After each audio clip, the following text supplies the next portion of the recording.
For spring break this year, we decided to take a vacation to Bali, a small island in Indonesia. While planning our trip, we found out that our friends, the Chin family, would be going to Bali around the same time as us. The kids got along great, and we had some really amazing adventures together. Before going, I really only knew about the surfing in Bali. What I found, though, was that Indonesia has a fascinating and diverse culture that traces its roots all the way back to when people first settled the archipelago thousands of years ago. Beginning in the 1st century AD, Hinduism had spread from the Indus Valley throughout Southeast Asia all the way to what is now modern Indonesia. During the Middle Ages, Chinese and Arab traders had helped popularize Islam in the rest of Indonesia. However, the kingdoms of Eastern Java and Bali were more isolated from those trade networks and had far less converts. To this day, Bali is unique in Indonesia in that its population is more than 80% Hindu. Balinese Hinduism is distinct to the island and has lots of elements that predate the arrival of Hinduism. One of those distinctions is the celebration of Gulanggang. We were lucky enough to witness that while we were there. During this festival, every home and business puts up pinjas. According to our tour guide, Joe, the height of the pinjas represent aspiring to greatness, while their droopy top reminds us to stay humble. Another thing that stands out about Balinese Hinduism is the Candi Bintars. These gateways to the temples look like traditional Buddhist stupas, but perfectly cut in half.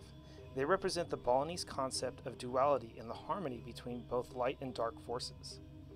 This balance of light and dark is also found in the Kain Poleng, the checkered pattern that they wrap around the banyan trees. Banyan trees unfurl their twisting branches into the ground, using them as roots. This allows a single tree to grow to an immense size, giving them their distinctive gnarled look. They are sacred to Hindus, and Buddhists believe that the Buddha first gained enlightenment under the shade of a banyan tree. There are more than 20,000 temples in Bali. Most are found in family homes, but they are also used to bless rice paddies, towns, and even the water park.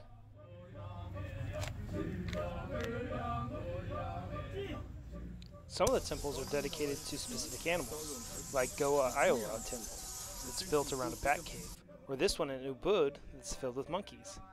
Actually, the whole town was filled with monkeys, even right outside our hotel. Kenny loved the monkeys, and honestly, the monkeys loved him. A lot of them wanted to hold his hands and even give him little kisses. This monkey scared the snot out of him, though. Actually, as far as monkeys go, these were pretty polite and gentle monkeys. Although, this one tried to take some of Laura's snacks.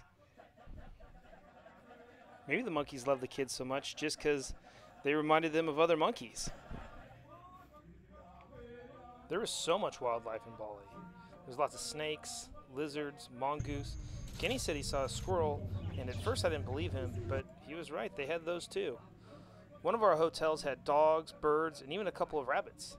Of course, Bali is famous for its tropical waters, so they had lots of fish.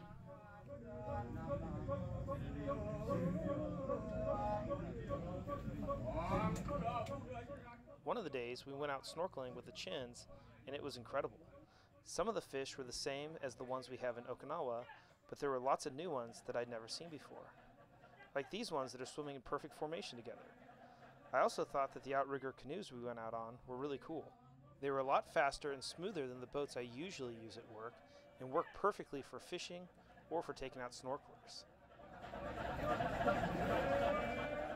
Fishing has always been part of the way of life here, but so is farming. There are hundreds of small farms across the island growing everything from spring onions to eggplants and pineapples. Rice is a major staple here, and in order to farm the steep jungle, the Balinese since ancient times have carved in the side of mountains to create terraced rice paddies.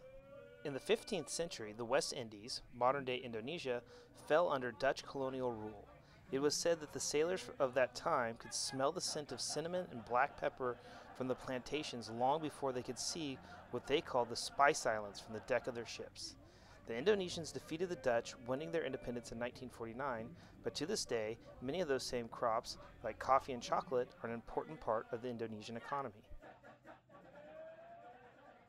Bali isn't only farms, though. It has bustling cities and a booming tourist industry. It's easy to see why so many people want to visit. The island is beautiful, the people are friendly, and the food is delicious.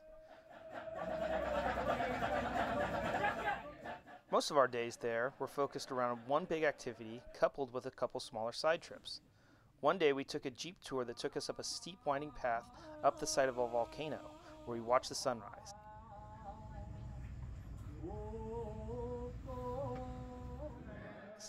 After that, we then rode out onto the cooled lava flow. After being in the jungle for so long, the volcanic debris field almost felt Martian to us. We then relaxed in the hot springs along Bautur Lake. They even had a hot spring water slide. One of our more unexpected trips was to the hidden canyon in Beiji Guang.